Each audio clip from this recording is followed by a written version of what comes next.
naka def yow foo joxee mbaa defu da suma tool balaa wari woon man de man faa tëhi man yaa ngi toog di daa dégg son man faa tëhi di man suma tool bi fa booy baaxatul xanaa doo dee use engrais fertilizer man loolu yow wuti ko foofu faa tëhi dem ca dépôt ba dafa wuti fa sori gis nga mbayum léegi boo amul fertilizer du baax de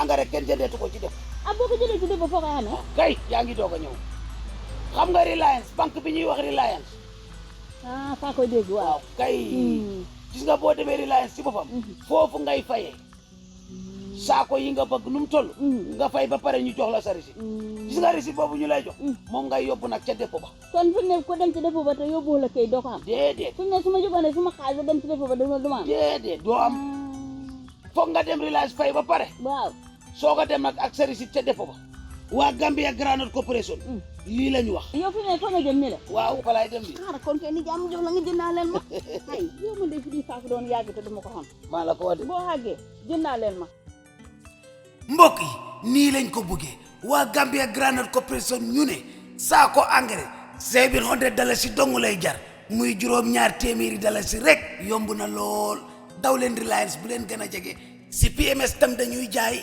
comme ni ko Reliance di jaayee boo fa demee dinañ la jaay te engrais bii pour réew mi kese la bëgguñ mu génn réew mi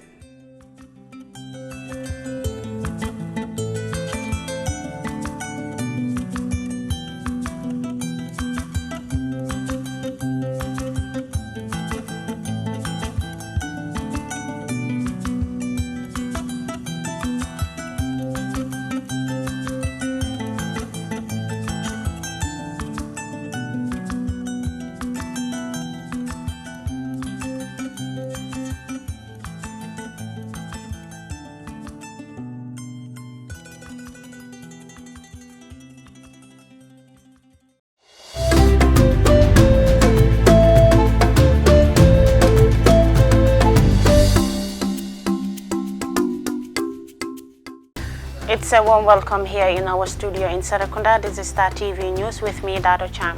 In the headlines tonight, Gambia remains committed to the ECO, urges member states to do the same. Minister of Tourism and Culture labels the alleged $38.5 million scandal totally false and unfounded. Yep renders supports to logistic companies and entrepreneurs. The island town of Janjanbureh hurt by COVID-19. 4 SN Brazil flight passengers escaped from quarantine, reveals Health Ministry. On the international scene, South Africa to start continent first coronavirus vaccine pilot. Iraq doctor wants to search a case of imminent. Arab League calls for Libyan ceasefire peace talks. Those were the headlines, and now the news in details.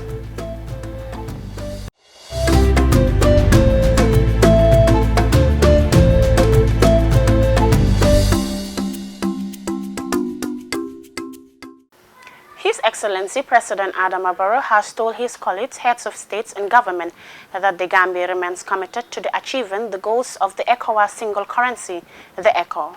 He gave his assurance of a virtual meeting organized by member states of the West African Monetary Zone this morning. Memonuju Fadera reports. The Gambian leader said while the ECOWAS authority has made progress on the proposed introduction of the ECOWAS single currency by the year 2020, the Francophone countries in ECOWAS, through its West African Economy and Monetary Union, also recently announced a similar program with opposing exchange rate monetary policies within the same region.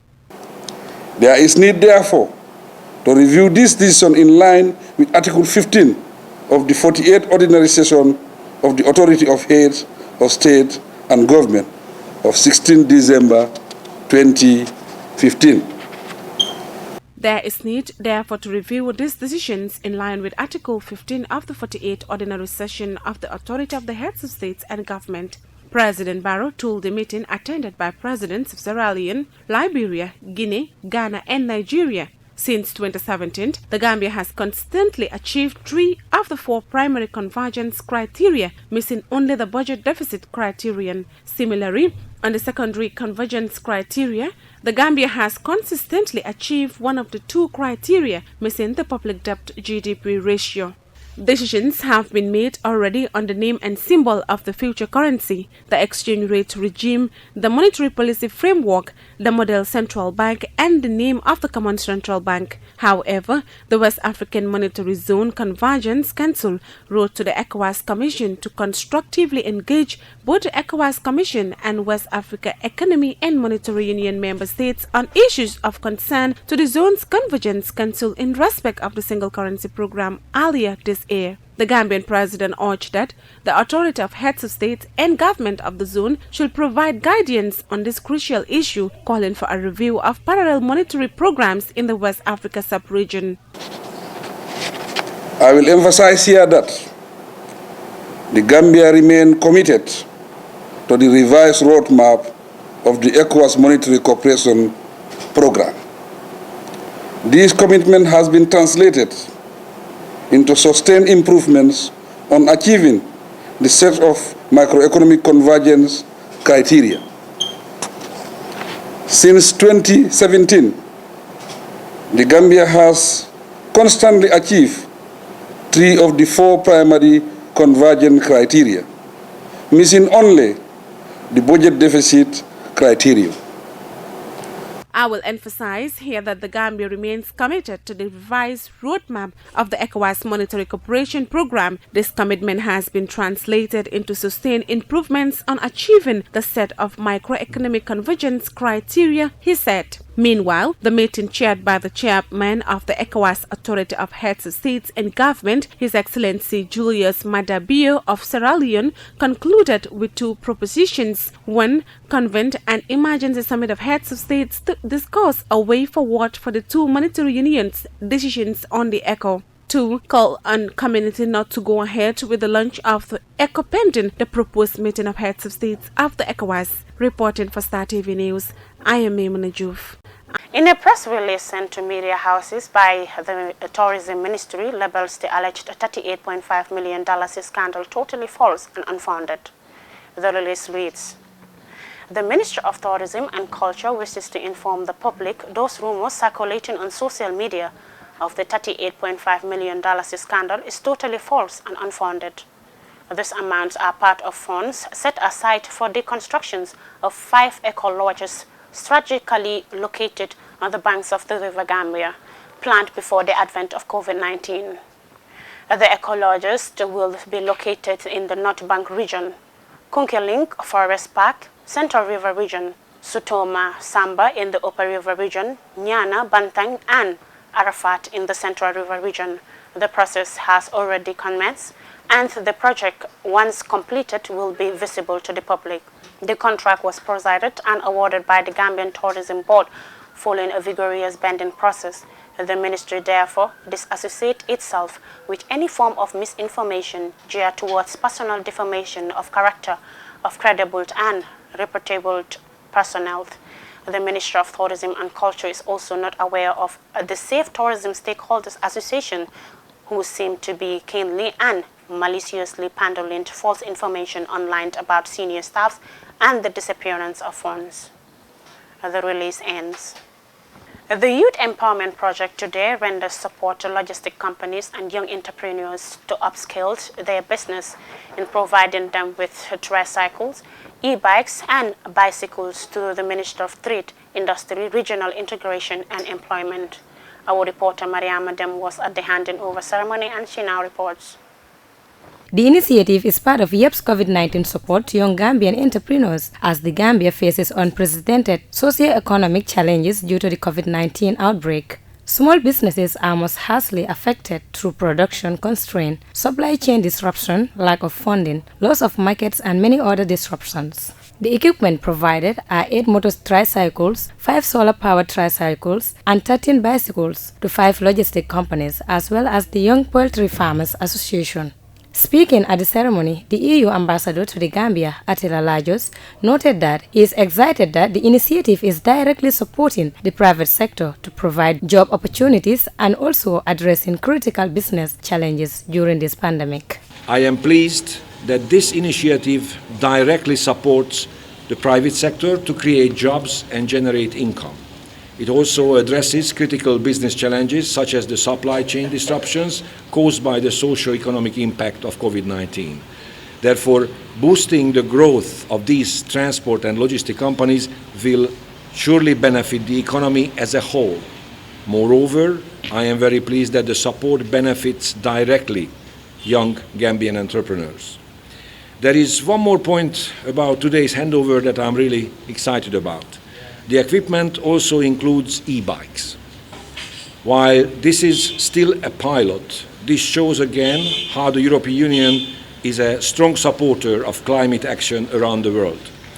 The e-bikes will provide an environmentally friendly solution to the transport challenges in the Gambia, of not just today but also of tomorrow, by contributing to a greener Gambia for the health of the population and for decreasing pollution. The Minister of Trade, Industry, Regional Integration and Employment, Lamin Job, expressed sincere appreciation to the European Union and International Trade Center for reaching out to the young Gambian entrepreneurs and by extension to the government of the Gambia in response to the COVID-19 pandemic, as young Gambian entrepreneurs are already providing valuable services in the logistic and transport sector that help cope with the impact of the crisis. He also noted that the equipment will improve the capacities of these young Gambian entrepreneurs. Let me first of all express my sincere appreciation to the European Union and International Trade Center for once again reaching out to our young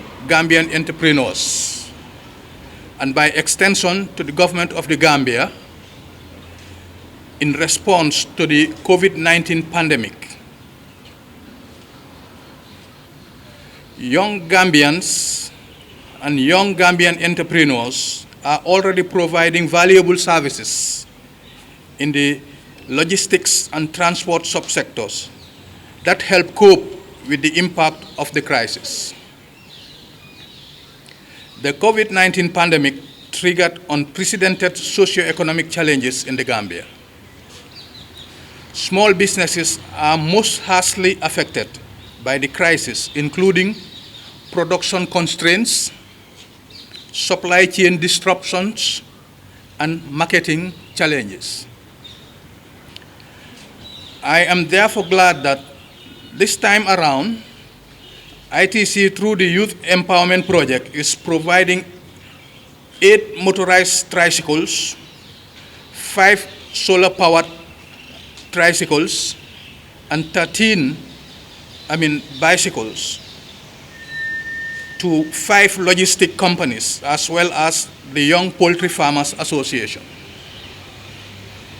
These equipments to be handed over today will improve the capacities of these young business entrepreneurs to facilitate the distribution of products and essential goods around the country. Jaretu Jallo, the CEO of Yonima Iran, on behalf of the beneficiaries, expressed gratitude and appreciation to YEP for the great initiative and promised to make best use of the equipment and also encourage young women to go in for business. On behalf of the logistics company in the Gambia, we say thank you for coming to our aid in this hard time. We will make good use of these delivery materials we are receiving today. Thank you for giving Yonima, a woman-owned business, the platform to grow. Yonima, because you've got better things to do than all your business and personal errands. We all know that it is not easy to start a business in the Gambia, talk less to start a business in a male-dominated sector. I face a lot of challenges as a woman, but I'm proud to tell you we are almost 2 years into business and we are still standing strong. To all the women out there who are listening, if I can do it, you can do it also. Don't just use the proverb, what a man can do, a woman can do. Show them what a man can do, a woman can do better. The beneficiaries are Farm Fresh, Yonima Iran, Tesito, Navigative Solution, FatFat, Dex Logistic Company, and Young Poultry Farmers Association. The Youth Empowerment Project is an EU-funded flagship project of the Republic of the Gambia implemented by the International Trade Center in collaboration with the Ministry of Trade, Industry, Regional Integration and Employment and the Ministry of Youth and Sports, with the objective to improve skills, create jobs and generate income for Gambian youths. Mariama Dem, reporting for Star TV News. In a press release sent to media houses, the Gambian government rubbish and deny ever signing, consenting to participating in or even pretending to support any deal, package, program or agenda for the promotion of gay, lesbian, bisexual, and transgender rights in the Gambia. The release reads, in the wake of the summoning controversy surrounding gays, lesbian, bisexual, and transgender in the Gambia, the government of President Adama Barrow wants to make it absolutely clear that neither President Barrow himself nor any member of his government, its envoyed agenda or representative, has ever signed, consented to participate in, or even pretend to support any deal, package, program, or agenda for the promotion of gays, lesbian, bisexual, and transgender rights as being falsely reported on news and various social media platforms. In fact, at no time had the Gambian government ever been faced with the option of accepting donor funds, bargaining ships in conditionally for the relaxations of gays, lesbian, bisexual, and transgender rights. Therefore, it is not only baffling, but worrisome to hear some oppositions and religious leaders engage in crude speculation of indulge in insinuation substances. Since assuming office in 2017, President Adama Barrow has been working tirelessly to strengthening our democracy, upholding the rules of law, and promoting the value of press freedom. The release ends. Over the weekend, Star FM assessed how the coronavirus affects tourism in Janjanbureh and its people, as Janjanbureh is one of the country's main tourism destinations due to its rich historical background and geographical location. Mudu Baji was there, and now he reports. Welcome to the island town of Janjanbureh in CRR. Makati is one of the villages with 3 names. However, we will join Takatiti, the region's greatest historian, to tell us why and how Janjanbureh gains its 3 names. However, Takatiti will also tell us the impact of COVID-19 on the island town of Janjanbureh, more so on the tourism aspect of it. Like in any land of tradition, Takatiti uses the drum to attract the minds of commuters at the Janjanbureh ferry crossing point and inculcate the COVID-19 preventive measures through the Mandinka dialect.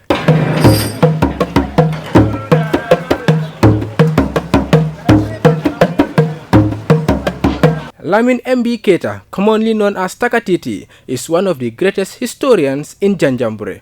However, he outlined the challenges he endorsed as the global pandemic has nailed down tourism, which is one of his source of income. Corona, as we had been hearing, so it came very close to us. And without any misconception, we know it is happening. That's where best you can tell somebody about a disease and tell them how disease is like. And we know it. The social distancing, the handshaking, sneezing, coughing. And you remember, the people are in the mood. But it stopped one very important thing, that is tourism. I basically can say about 40% of my income is coming from tourism. I keep a family of 14. Just believe me. Well, if I may be working for any monthly issue, that could not be any much money though. But the drumming with the tourists, I think we are promoting the name of the Gambia to start with, and Africa as a whole maybe. And that's why when they come in here, we say, welcome home. I had my songs. Mbali mbali mbali waye nambali kunadi yemoni nyamo korale nao Janjanbureh Janjanbureh, welcome to Janjanbureh. Janjanbureh every day. But we use very commonly now. If I may do this to my very good friends, 5 tourists, 10 tourists, they would say give him a tip. At an instant, I will develop good monies. And that is no more here. So I don't think we want Corona here, and all the efforts should be made to do something about it. Every problem has a solution. As a professional historian, Takatiti revealed how this island town gains its 3 names. Believe me, men were coming from Mali to this part. At times of being embarrassed from Sunjata, Mansakanka Musa, Sakura, you find that even these Basse and was one time part of the Mali Empire. I am now telling you that Malians traveled from Mali and came and settled in here. Their names were Janjang. They came to settle in here. They were brave men. They were hunters. Maybe there might have been lions in here. Those were wild lives or wild times of life. So this is what you can believe. So people then said the home of Janjang and Bure. And that's how it locally became Janjang Bure. But it has other two names. When the British already had this place in arrangement with Koli Kamara, who was the then king, and Dunkusin, and the Kataba. So in a story towards Kayai, you come to know about Manna. However, Janjambure was earlier established with these guys until came the Tubab, who called this place after the name of the then Governor General, Sir Charles McCarthy, who was in Sierra Leone. This place was only identified in his name as McCarthy. Another one happened that was Georgestown, I said, named after King George IV. Moreover, the president of Janjambure Tour Guide Association and a youth trainer on community-based tourism, Aissatou Foon, also set light on the state of tourism in the midst of the pandemic. Moreover, the president of the Janjambure Tour Guide Association and a youth trainer on community-based tourism, Aissatou Foon, also set light on the state of tourism in the midst of the pandemic. In an exclusive interview with the Minister of Tourism and Culture, Ahmad Nkeba, on the impact of COVID-19, he said his ministry has a special package for those in all sectors of tourism. But government is trying to see what it can do to make sure that we are looking at all the avenues to see how best we can mitigate support workers, not only in the tourism sector, but in the Gambia generally, in the economy generally. There are other sectors who are non-tourism players who are also very vital to the economy. Generally, the service sector, the leisure industry, the culture industry, that involve the writers, musicians, groups, all of them, they are part of this process. And they must all be on board, and they must all be considered. So we are working on it, and these are not promises, these are realities. And so we are also working with UNDP. Something will be announced soon. The action they have taken also to help mitigate some of the issues you've talked about. But as I said, let me not be the one to announce them. But something is behind. We have been doing a lot of work, 24/7, to make sure that we intervene. A greater chunk of the Gambia's economy is generated from tourism, which is also the leading employment industry in the country. But the advent of the global pandemic has led to the closure of borders and halted lots of businesses in the world, causing millions of people jobless globally.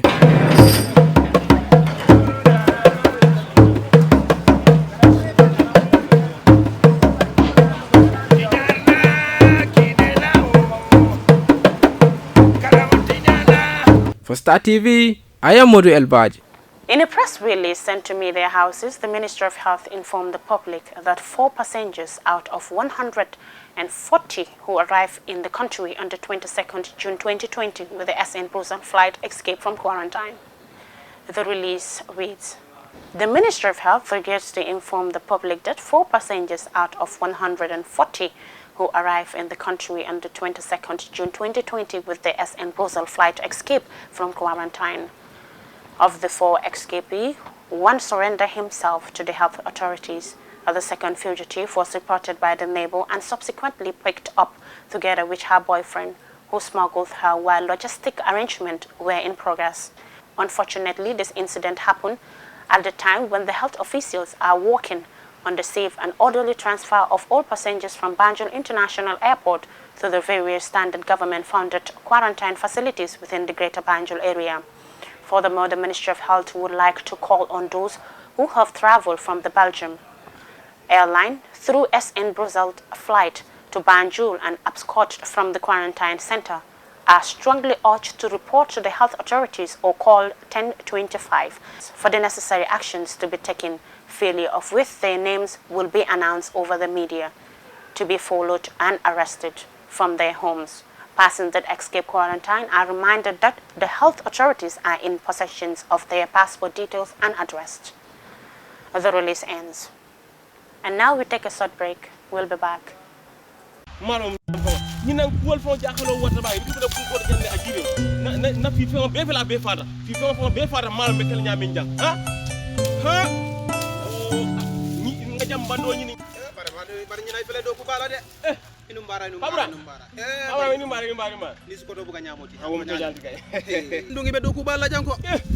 Mbedo ko walande bar fenkil nen jahal jang nga fem fi jabu ka bete nga fem fi jabu ka bete nga fem fi ko jahal ta fam malo bekel nyaadi ne jambando soto angare nying ne o soto yake jang ila soto fengo fam be yuru wara ye jambando ha he wato alhamdulillah sa jambando mo soto nyaadi le sanyi moli abulale kata fan kata depo nyinto hani ni futata je depo to sanyi buka wafi de ka kodo ta mo bulu ka boto dila wo bo sanyi wo botale sanyi mimbe kering wolem nyinti ko reliance ibita wolto ye kodojo ne kodojo reliance ka risitol dia risito nyinga ku matal de wo risito nyin ni adila e ka wole samba depo nyintu ne risito di yela jambando soto ko mi ngi yek mo fu nyami ngamoyle nim fana bodo jang ko denke mbira jambando sanna GGC wolem Gambia Groundnut Corporation wolle be mararen nyin jambando la kola ando ila nyin jang ngalo ne nyin jambando ni yake jang if mba fola nyela tumondo bar be jambando kale fana ngajibe nim bodo ya mbita wolto mbita sekro direct nim tara je rek be jambando sanna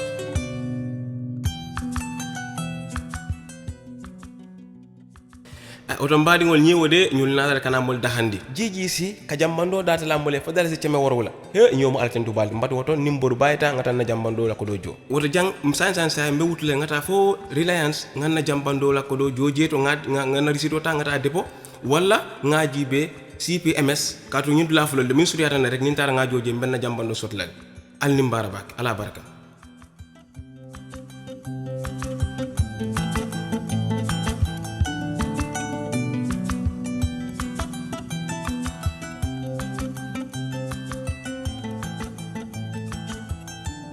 Hey, alhamdulillah. Nyomo ala tan Dubai. Moro nyina metu abena no sanal. And now the news beyond our borders. South Africa plans to roll out the continent's first coronavirus vaccine trial this week, according to the university leading the pilot. The vaccine candidate developed by the export journey institutions in the United Kingdom is already being evaluated there, where 4,000 participants have signed up for the trial. The country grapples in the highest number of coronavirus cases in Africa, with more than 100,000 confirmed infections and more than 2,000 deaths. Ajazila Fikmat mails reports from Stikros in the Eastern Cape, one of the poorest provinces likely to be hit the hardest unless the vaccine is found soon. Albert Stearman was buried here barely an hour ago. His family says he died from COVID-19. They wanted to bury him at their home in Sunduza in rural Eastern Cape. But lockdown restrictions mean this is his final resting place, not in a cemetery, instead a solitary grave in an open field. To comply with restrictions, just a few people attended the funeral. The freedoms of tradition and custom replaced by social distancing rules. They've never showed any respect to my father, even when he worked at the mine. He got nothing. He died as a poor man. Now he has been buried like garbage because of the corona. It is really, really painful. The local councillor says 33 people in this village have tested positive for coronavirus, but he thinks the number is far higher. We don't have resources whereby people can test. So people just undermine it as a simple flu. They take it as a simple flu. Then after a long time or after somebody's death, then it's whereby they recognize this is COVID-19. There's concern that funerals, which usually attract hundreds of people, are helping to spread the virus. At this cemetery outside the small town of Berkeley East, police keep watch, ensuring there are no more than 50 people attending. The burial is short and people leave quickly.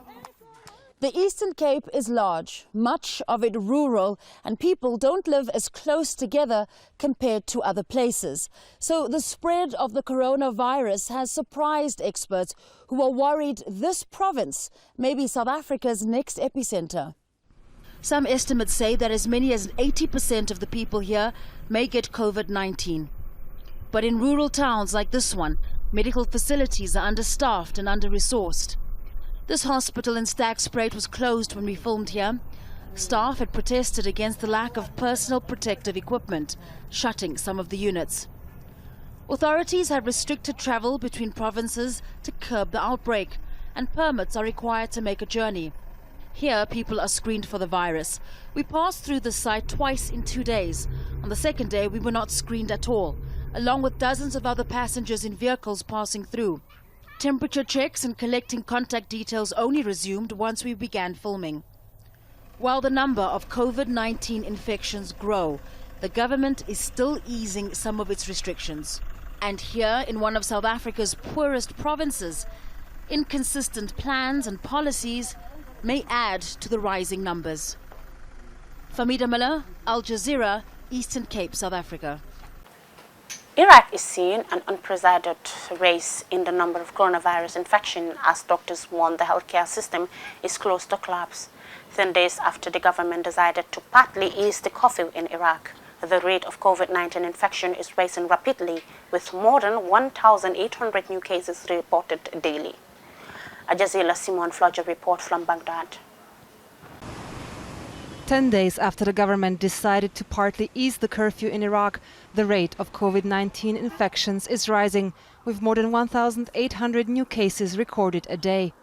The last few days saw an unprecedented increase in the number of new infections, which suggests that the situation in Iraq is about to reach its peak. Officials and doctors have warned that Iraq's health system is nearing collapse. Field clinics are being opened to cope with the growing number of patients. A charity helped set up this temporary hospital at Baghdad International Fair. Iraq's health sector has been chronically underfunded, and the latest fiscal crisis has made matters even worse. Doctors say they lack medical supplies, including protective gear, and according to the Ministry of Health, hundreds have fallen sick. But on the streets of Baghdad, life appears to go on as normal. Many Iraqis don't observe social distancing or the requirement to wear masks in public. Some blame the government for not doing more to help Iraqis comply with government measures. The health ministry is not making too much effort. They didn't provide people with gloves or masks. There are people who don't have any money to afford them. There's almost no government support for small businesses hit hard by the pandemic, and while many shop owners say they can't afford to stay home, this juice bar owner wants a full lockdown to contain the virus, but one that is enforced equally and without favor. To fight corona, we demand the government to impose a proper curfew for 15 days, close all the roads, don't let anyone go out. At the moment, everyone has a special badge and they go around as they wish, or they pretend they're getting medicine while they have no disease. Despite the increasing cases, the government appears to want to ease travel restrictions. Preparations are underway at Baghdad International Airport to resume flights. In the beginning, we will open up internal flights, and hopefully, once we can deal with the virus, we will open up the entire airspace. When the passengers depart, we will examine their temperatures and we will sterilize them in special tunnels before they enter the halls. Reopening would give a boost to Iraq's ailing economy, but many fear it could further deepen a health crisis that the government is struggling to contain. Simona Foltin, Al Jazeera, Baghdad.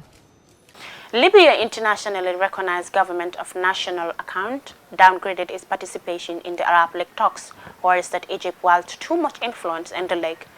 It is an alliance of renegade commander Khalifa Haftar, and as GNA forces advance on the city of Sirte, Egypt has warned of possible military actions. Al Jazeera Mahmoud Abdul Khari reports from Libyan capital Tripoli. Arab League ministers met via video link to demand an end to foreign military intervention in Libya. And they said neighboring countries have an important role to play in ending the crisis. We have followed with great concern and condemned the internationalization of the Libya crisis, aggravated by the open involvement of foreign militaries, repeated violations of the UN arms embargo in all directions, and the systematic recruitment of mercenaries and foreign fighters. The UN-recognized government in Libya had downgraded its representation in the meetings, concerned that the Arab League, which is based in Cairo, is strongly influenced by Egypt. On Saturday, Egypt's President Abdel Fattah el-Sisi threatened what he called external military missions across the border. And several other members who backed the Arab League statement, including the United Arab Emirates, Saudi Arabia, Jordan and Sudan, are actively supporting the warlord Khalifa Haftar against the government. It's a position that has infuriated the government in Tripoli. It's a real weaponization of the peace process, given only that 2 weeks ago it was Abdel Fattah el-Sisi that offered a peace deal in Cairo at the moment that Khalifa Haftar's forces were in retreat. And this is really a policy of preservation by a cartel of authoritarian states. After thwarting Haftar's efforts to seize the capital, Turkish-backed Libyan forces continue to advance east in support of the UN-recognized government. Egypt says the red line for its own security is Sirte down to Jafra, and the airbase housing advanced Russian warplanes, according to the US military. Russian pilots supporting Russian mercenaries in support of Haftar. Forces loyal to the government of national accord are right now on the outskirts of Sirte, which is a gateway to Libya's main oil fields in the east. They feel they have Haftar on the run, but that's only been the case since Turkey fully committed its resources to the GNA earlier in the year. And Egypt has watched the change in the balance of power with increasing alarm. Mahmoud Abdul Wahid, Al Jazeera, Tripoli. And before we end the news, a quick recap of our main headlines. His Excellency President Adama Barrow has told his colleagues, heads of states and government, that the Gambia remain committed to ECHO. Over the weekend, State House assessed how coronavirus affects tourism in Janjanbureh. In a press release sent to media houses, the Ministry of Health informed the public that 4 passengers out of 140 who arrived in the country on the 22nd June 2020 with the SN Brussels airline escaped from quarantine. South Africa plans to roll the continent's first coronavirus vaccine trial this week.